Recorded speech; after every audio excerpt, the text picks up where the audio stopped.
Et initialement, j'étais chargée de mission à l'association de la communauté professionnelle territoriale de santé et j'évolue progressivement et je suis en train de passer à un poste de responsable de projet.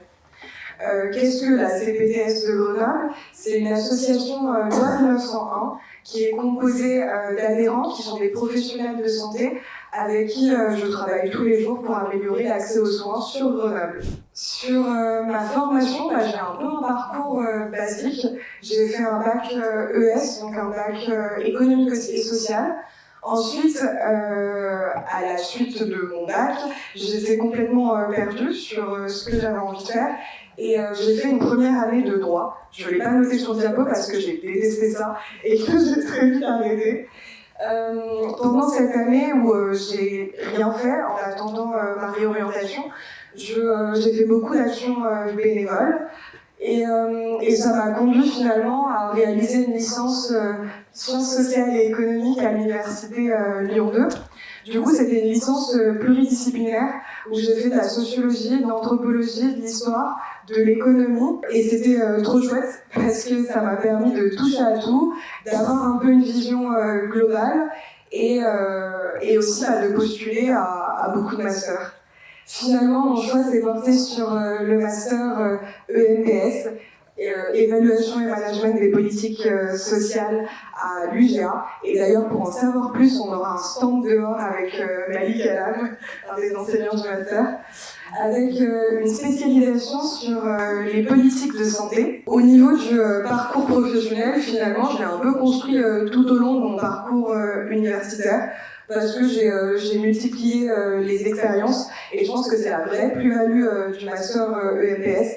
J'ai pu réaliser 2 projets tutorés, un stage de 6 mois et enfin j'ai terminé sur une alternance à la CPTS de Grenoble, donc là où je travaille actuellement. Sur mes missions au quotidien, pareil, ça a été difficile de mettre un peu d'ordre sur ce que je fais quotidiennement, mais globalement mon point de départ c'est d'analyser les besoins de territoire. Donc de repérer, de discuter avec les professionnels de santé de leurs besoins et de leurs problématiques quotidiennes pour créer des projets et des actions qui soient en cohérence avec ce dont ils ont besoin. Et ça, globalement, c'est de la gestion de projet, donc planification, suivi, mise en œuvre des actions, puis évaluation aussi de celles-ci. Le gros cœur de mon métier, c'est le travail collaboratif et la coordination. Donc ça demande beaucoup de réunions, beaucoup d'échanges avec les adhérents, mais aussi avec les partenaires, que ce soit des associations, des institutions, et surtout l'équipe salariée.